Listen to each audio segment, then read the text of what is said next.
Yes, we are using clay today. We're going to be making clay animals.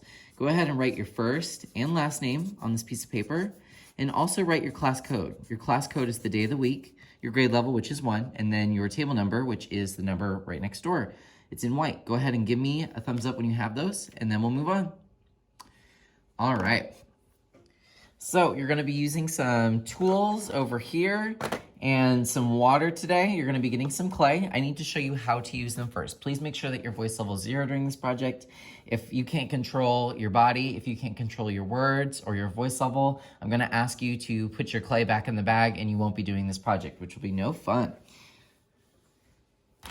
I'm going to give everyone a little bit of clay.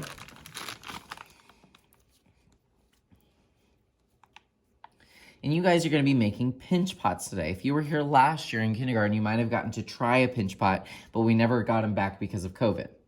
Clay is from the earth, and it's really good at absorbing water. So you can take a fingertip worth of water, and that will help smooth it out, just like Play-Doh. You know, you add a little bit of water to it, and it comes back to life.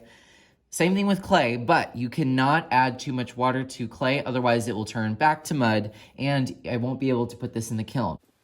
Back here is the kiln. It's a big old oven and it gets out to 2,000 degrees. There's a big vent and that's how I turn it on. Fire extinguisher just in case we need it. But this will make your sculpture really hard and that way we can paint on it. Go ahead and give you your clay and I just want you to spend 2 minutes just squeezing it, tearing it, rolling it.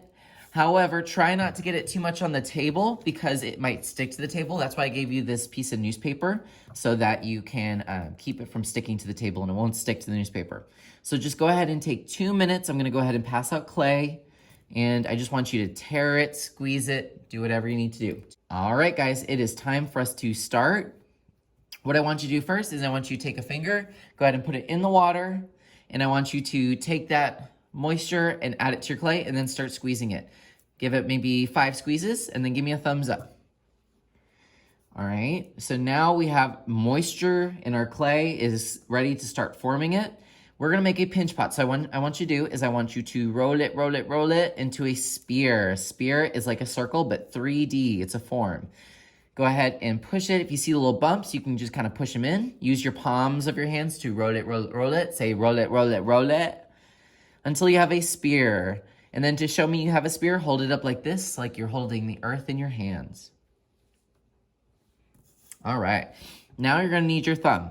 You're gonna take your thumb and you're going to push it gently into the clay. I'm putting my hand behind it. Now I'm not going all the way through the clay, I'm just giving it a little hole. It looks kind of like a donut. Give me a thumbs up once you have that. So now we're going to do the pinching. So I'm going to pinch.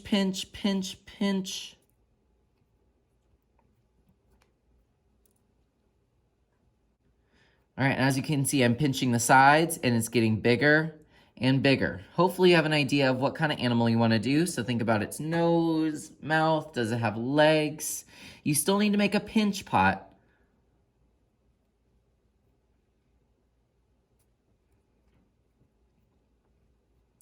But go ahead and make your pinch pot as big as you want.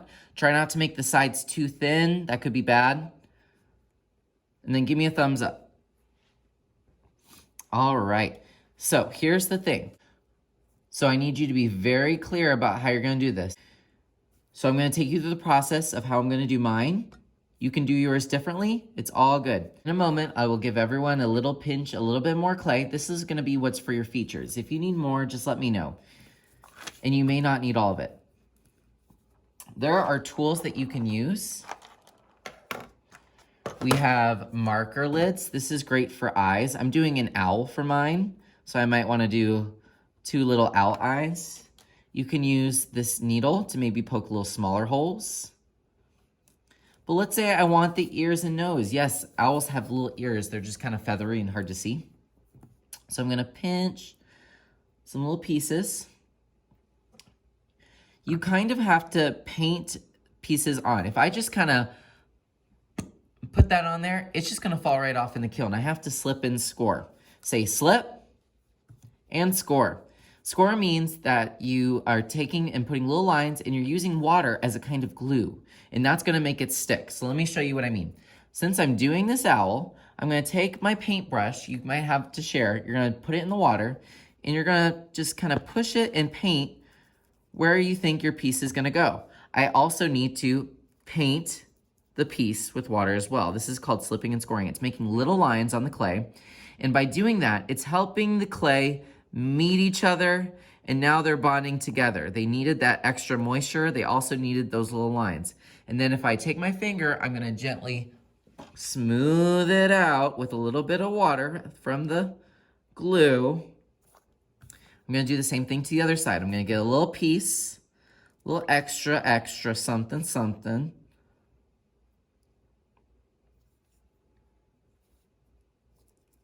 Put a little bit of slip and score, a little paintbrush, and I'm pressing just a little bit hard. I do want it to make that scratchy sound. You can kind of hear it.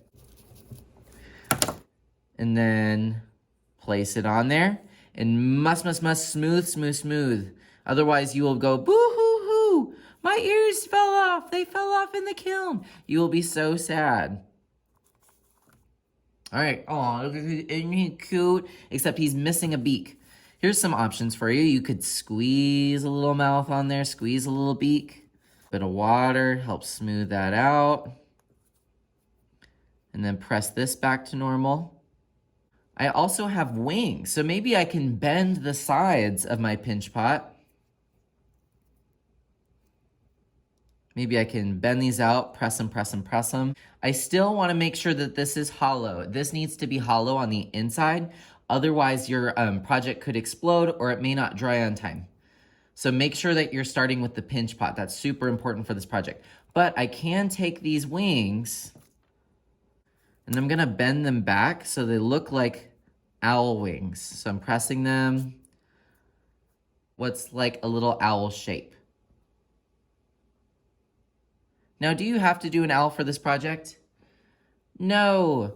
But like I said, if you are going to add something to your owl, if you're gonna add something to your animal, let's say I wanted to add a beak or a foot or something, you're gonna have to either take the paintbrush or like a needle, do little lines where you think it's gonna go,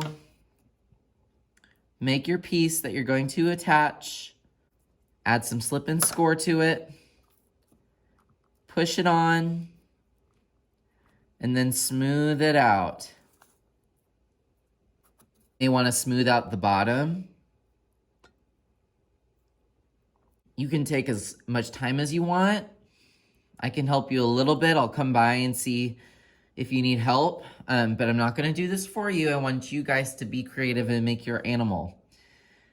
At the very end, I'm going to take my needle and I'm going to come by and ask you what your initials are. Now, I know your first names, but I don't know what your initials are. Your initials is your first letter of your first name and your last name, first letter. So mine would be JB because my first name is Joseph, but y'all call me Mr. Boatfield.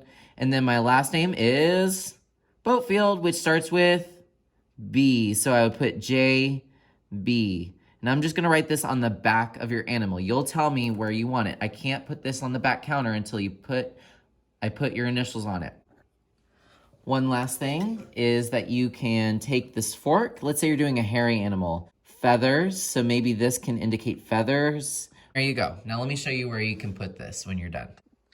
Once you're done, make sure you have your initials on it, and I've seen it, double checked it, and you're gonna put it in the first grade side. See how it says first there? It also says fourth, but put it on the first grade side so I don't lose it. All right, now you're gonna have all these tools. They just go back into the tray that I put on your table. If you have extra clay, that's fine. There's a bag on the middle table that you can just stick it back into. Water, you can leave on the table, just leave it alone. Just throw it away. And you're gonna think, Mr. Boatfield, my hands are so dirty. Well, we're not gonna be cleaning our hands. We're not gonna be washing them today. So you're gonna have to clean them another way. And so I came up with this method that can help clean our table and our hands at the same time. Once you put everything away, you're going to get a wet wipe. First, you're gonna use this long cylinder. These are the Clorox wipes. Pull one out. This is how you can clean your hands and your table at the same time. See, look how dirty they are. I'm gonna take my right hand, clean up my right side of my table, then switch. Take my left hand, clean the left side of my table. Make it nice and clean. And then when you look at your hands, you're gonna see, oh, they're almost clean. Cleaning the table actually helps clean your hands. You throw this away, and then you're gonna get the Huggies wet wipes. You might need 1 or 2. This time, clean your hands. And look, you don't even need to clean your hands outside. We don't have time for everyone to take turns going out clean their hands. So this is the only way to clean your hands today. Here are your options. I have some paper and some pencils. You could free draw if you want. Another option for you is the iPads. We have a game called Pottery, it starts with a P, and you can create a clay work on this app. So I'm just fast forwarding to show you kind of what you can do. But basically, it's kind of like what we did in class today. You can make a little pot, except you got to use your fingers, push it, pull it, make it skinny, make it a little bit thicker. Totally up to you. If you look closely, you can see a little picture in black and white. That's what the person wanted. So you can send people what they're requesting. Try to make the pot look exactly like the picture. You'll know you did it right when you see all the stars.